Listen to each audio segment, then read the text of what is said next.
Амансыз ба, құрметті педагог әріптес. Өзіңізбен тағы да бір салмақтау деген оймен бөліскіміз келеді. Қайтадан біздің қоғамда бұл ұғым дұрыс түсінілмей жатқан сияқты, дұрыс қабылданбай жатқан сияқты болып көрінеді. Мәнсаптық даму. Педагогтың мәнсаптық дамуы бір бағытты деп ойламаймын. Яғни әртүрлі бағытта дамуы мүмкін.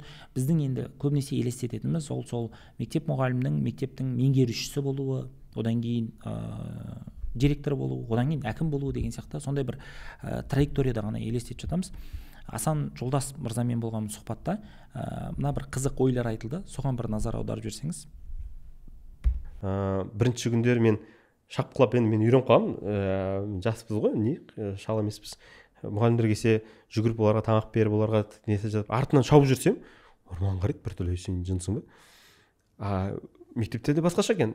Басшылық былай істемеу керек. Отырады екен бүйтіп, и бәрі артынан жүгіріп жүреді екен шайын беріп. Мен қайта жүгіріп жүрсем, сен біртүрлі адам екенсің, отырсай. Ал сіз неге оларға шай беріп қызмет көрсетіп жүрсіз? Мұғалім себебі олар. Олардан мен оларды әрең таптым, оларды әрең жинадым. Олар енді мен үшін керемет тұлғалар. Мен әр мұғалім мен үшін ең жоғары адамдардың бірі. Соларды шаққылап, енді мен түсінемін ғой олардың андай керемет жаңадан салынған мекеме емес, коттеджді переделанный мектеп болғанын мен күшті неғып бара жатқан жоқпын. Көбісі бірақ күшті керемет деп таңғалады, территориямызға қарап, жалпы мектебімізге қарап. Негізі бай қарасаңыз, керек ол емес қой сол жаңағы. Ғимарат емес, инфрақұрылым емес.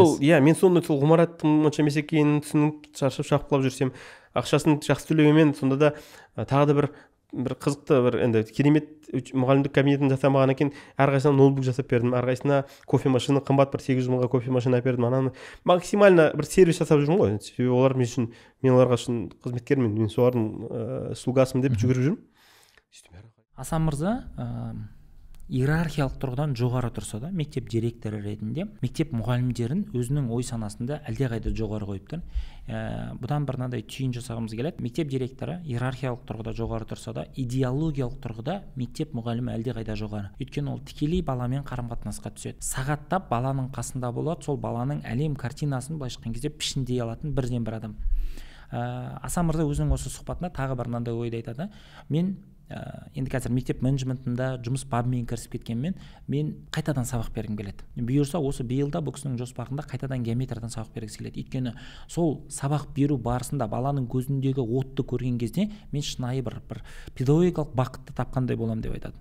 Одан бөлек Гүлжанар ханым да өзінің сұхбатында мектеп директоры бола тұра қайтадан сол сабақ беруге ұмтылатындығы, өзінің білмеймін жаңағы былғардан жасалған орындығынан гөрі мұғалімнің орындығын биік қойғандығы бізге осы бір ойды сіздермен бөлісуге себепші болды. Осы жеріне маған ұнайтын авторлардың бірі Сухомлинскийден да мысал келтіргім келеді. Ол кісі жаңағы Павловш мектебінің директоры болады. Былайша айтқанда бағанағы бүгінгі көп мектептегі кісілердің армандайтын позициясы иерархиялық өсу ғой. Бірақ дей тұрғанмен ол кісі менің педагог әріптестеріме қызғанышпен қарайтын едім. Өйткені менде олар сияқты балалармен күнделікті қарым-қатынасқа түсу мүмкіндігі жоқ. Ал баланың жанына қызмет ету осындай ұзақ қарым-қатынаста ғана жүзеге асады деп налиды. Кейін сол қызметін тастап, қайдан педагогикалық қызметіне барады, қайтадан балалармен етене жақын араласып, сондай бір терең, қарапайым қарым-қатынас құрады. Айтпағымыз, құрметті әріптес, педагог, қазіргі сіздің атқарып жүрген жұмысыңыз, қазіргі сіздің көтеріп жүрген жүгіңіз иерархиялық тұрғыдан төмен болса да, кейде біз оларға бағынышты болып көрінген болсақ та, идеологиялық тұрғыдан елдің масштабында, ұрпақтың масштабында әлдеқайда жоғары. Бұл сіздерге бір шығармашылық шабыт береді деген үміттеміз.